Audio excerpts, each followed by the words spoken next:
재보궐선거 14곳 중에서 민주당은 대구, 달성을 제외하고는 모두 이기겠다는 생각이지만 현재로서는 좀 쉽지 않아 보입니다. 그중 한 곳이 평택을이죠. 평택을에서는 진보 진영 후보들 간의 적통 경쟁을 하느라고 서로 가면을 벗어라 이렇게 얘기를 하는 중입니다.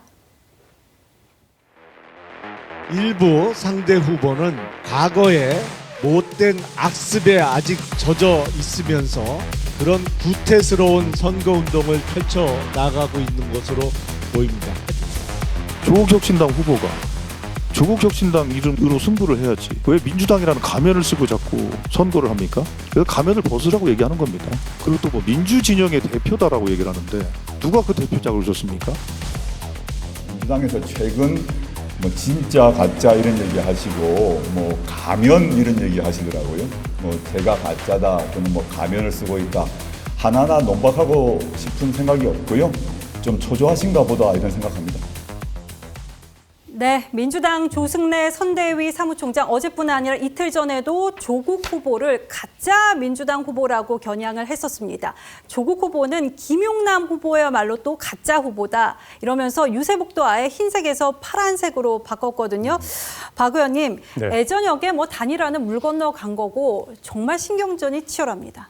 그렇습니다. 이게 이제 진영 내전이잖아요. 그렇다 보니까 더더욱 치열한 것 같은데 조국 혁신당이나 조국 후보가 자신들의 당을 지우고 민주당 이름을 내걸고 선거운동을 한 건 맞아요. 저는 대한민국 선거 역사상 희대의 캠페인이라고 생각합니다. 왜냐하면 조국 혁신당은 당대표의 이름을 당명에 내건 그런 개인 정당과 같은 성격의 정당이잖아요. 그런 평가가 있죠. 근데 정작 이번 선거에서는 내가 더 민주당의 정체성을 잘 구현할 진짜 민주당 후보다.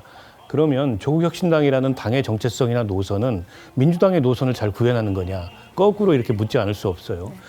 그래서 조승래 사무총장이 저런 문제 제기를 하는 게 저는 지극히 정상적이라고 봅니다. 저러려면 정당 정치를 왜 합니까?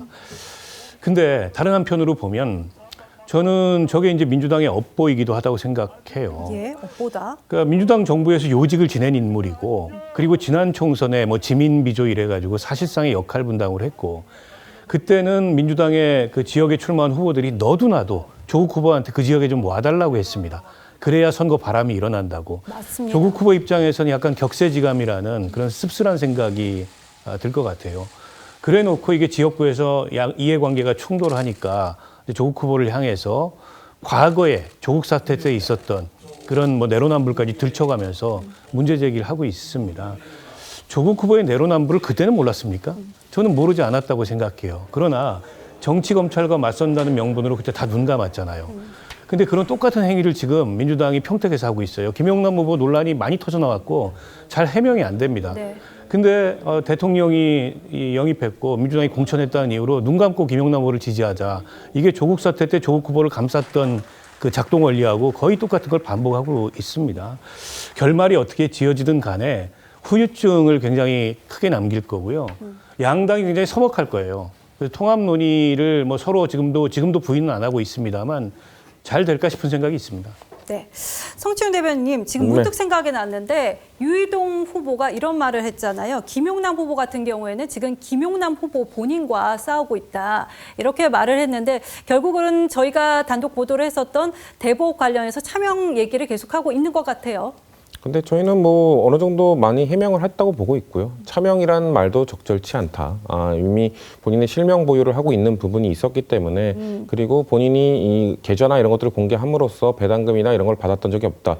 저는 그래서 법적인 부분을 제가 전문가가 아니기 때문에 이거에 대해서 이 정도 밝혔으면은 다른 내가 모르는 내가 지금 포착하고 있지 못하는 법적 위반 부분에 대해서 좀 더 해명을 해야 되는 게 있나라는 생각은 있습니다만 의혹이 해소됐다고 보십니까? 어느 정도 해석이 됐다. 만약에 제가 캐치하지 못한 게 있다면 유이동 후보가 그렇게 얘기할 게 아니라 국민의힘이나 이런 쪽에서 이런 것도 공개해 봐라라든지 이런 것들을 좀 더 요구를 해야 되는 게 아닌가라는 생각이 있어요. 근데 유권자들은 일단 이 상황을 보고 이 정도 해명이 납득이 되는 분도 있을 거고 요거는 부족하다는 분들도 있을 겁니다. 아마 요 정도 상황을 보고 판단을 할 겁니다. 사실 유이동 후보야말로 지금 본인이 보수 진영 거기서 사실 3선이나 하셨던 분인데 그만큼의 표를 흡수하지 못하고 있지 않습니까? 그러니까 어쩌다 보니까 막판까지 지금 황교안 후보의 손을 잡고 싶어서 사실 황교안 후보는 지금 끝까지 부정선거와 관련된 이야기를 하고 계신 분인데 그런 분과 손을 잡아야 될 정도로 본인의 사정이 급한 것 그러니까 본인부터 좀 되돌아봐야 되는 상황이 아닌가라고 저는 되돌려드리고 싶습니다. 네, 알겠습니다. 민주당 적통 경쟁은 평택 지지자들 사이에서도 벌어지고 있는 중인데요. 화면으로 확인해 보시죠. 미치겠어. 말 안 들어. 말 안 들어. 민주당. 지금은 옛말에 부인말 따르면 3대 복이 온다고 했습니다. 이번만큼은 조국을 택해 주십시오. 이번만큼은 부인말 따라 주십시오. 네, 성치훈 대변인님. 과연 남편이 부인 말을 들을까요? 결혼을 안 하셔서 모르실까요? 어떻게 보십니까?